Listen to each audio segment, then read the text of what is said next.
Yes, dear students, here we discussed about the structure of microsporangium, and for a detailed structure we need to analyze the TS of young anther. TS stands for transverse section of an anther lobe. Here this is transverse section of anther lobe.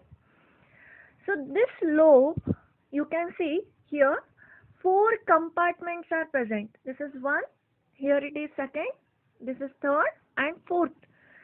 So all these compartments, they are nothing but sacs where actually the pollen grains are produced. Now, before production of the pollen grains, this sac is completely filled with the compact tissue. Here now there is no pollen grain. Instead of that, the basic tissue is present, which is known as a sporogenous tissue. This is sporogenous tissue. Now, all these sacs, all these microsporangia, they are completely surrounded by a anther wall. A anther wall basically consists of 4 layers. It consists of 4 layers. The first layer is epidermis. This is first layer, which is known as epidermis. Students, you know that epi means above and derma means layer. That means it is the outermost layer and it definitely performs the function of protection. So the main function of epidermis is to provide the protection to the inner tissues. Now this epidermis consists of, or it is made up of, flattened parenchyma cells. So parenchyma cells, they arrange to form a single layer which is known as epidermis. Next to epidermis, the second layer, it is known as endothecium. Students, endo refers to inside. So here it is the one which is inner to the epidermis, and the unique nature of endothecium layer, it is also a single layer and it consists of the cuboidal cells. The cells here, they are not flattened like epidermis. They are cuboidal cells. So you already studied about the cuboidal cells in the previous year while studying the animal tissues. So here they are also cuboidal cells. And one more nature of the cuboidal cells is they consist hygroscopic bands. They consist hygroscopic bands. Endothecium consists of hygroscopic bands. The cells in the endothecium, they consist hygroscopic bands and they are U-shaped hygroscopic bands. Each cuboidal cells, they contain U-shaped hygroscopic bands. Now the hygroscopic bands, they basically made up of callose and pectin, and the function of these bands is the adhesions of the anther lobe, pollen grains from the anther lobe, the adhesions of the pollen grains from the anther lobe. So this is an endothecium. Then next to endothecium is middle layer. The third layer is middle layer. So middle layer basically made up of 2 to 3 layers. So 2 to 3 layers of cells, they arrange to form a layer and it is known as middle layer. Near to the middle layer is the last layer which is known as tapetum.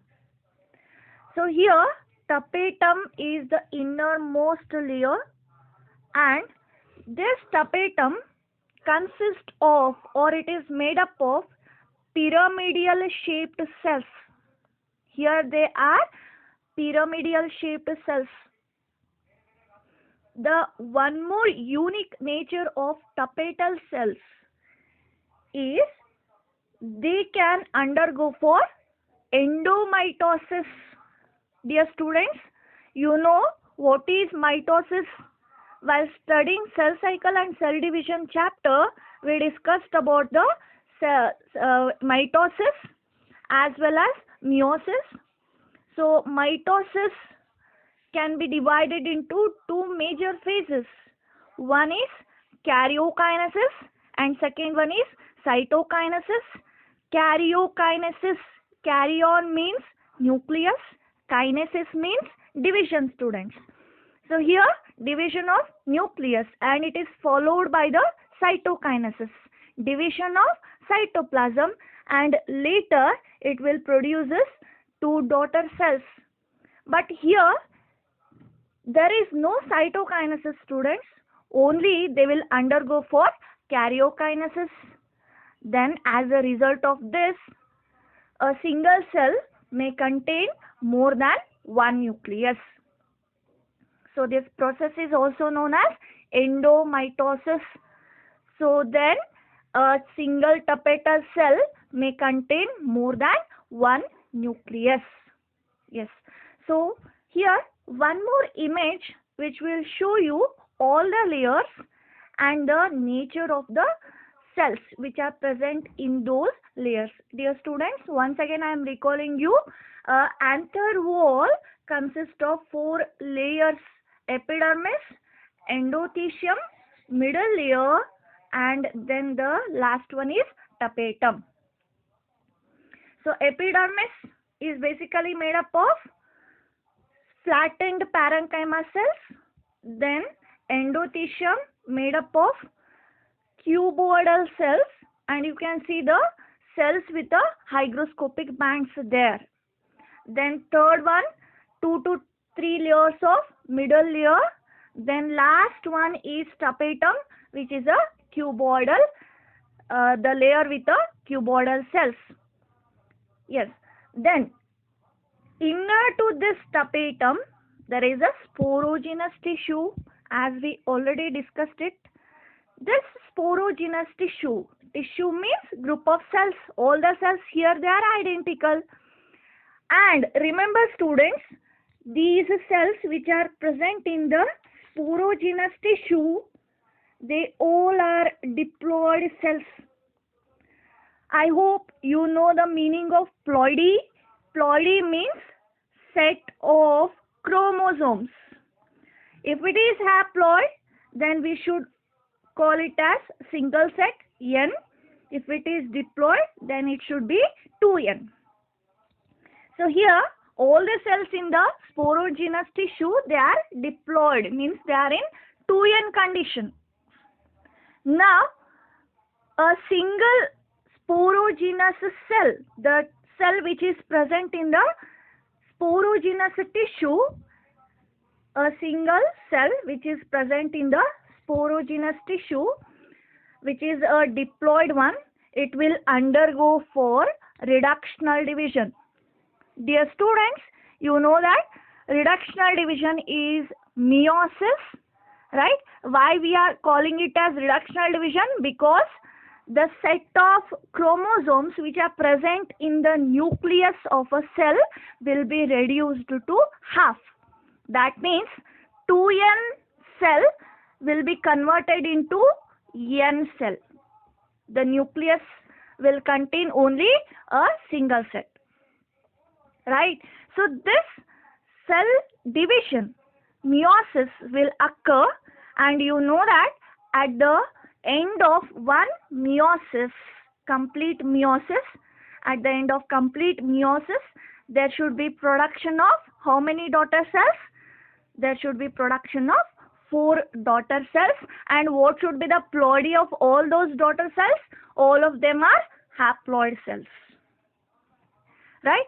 So all these haploid daughter cells, now they are known as microspores. They are known as microspores. Remember students, this complete anther will contain microsporangium. 4 microsporangia are present. sporangium. Angium means sac-like structure. So here that sac-like structure should contain, that sac-like structure will contain the sporogenous tissue, and that sporogenous tissue after reductional division will produce the 4 haploid daughter cells. Now that haploid daughter cell is regarded as microspore. 4 microspores are produced, and these microspores, 4 microspores, they are basically held together. Initially they are held together with a layer which is known as callose layer. Later they will separate due to the dissolution of that callose layer with the enzyme which is known as callase. Right, dear students? Now here microspores, they are produced from this main spore, main cell. Now that microspore producing cell is known as microspore mother cell. It is known as microspore mother cell, dear students. So some questions they may ask you about the ploidy of the cells. What is the ploidy of microspore mother cell? So the ploidy of microspore mother cell is always diploid. Then what is the ploidy of microspores? Then it should be haploid. The reason is because of the reductional cell division here, which is meiosis. Yes, dear students, these microspores, when all 4 they are in contact or when they are in group, we have to call them as microspores.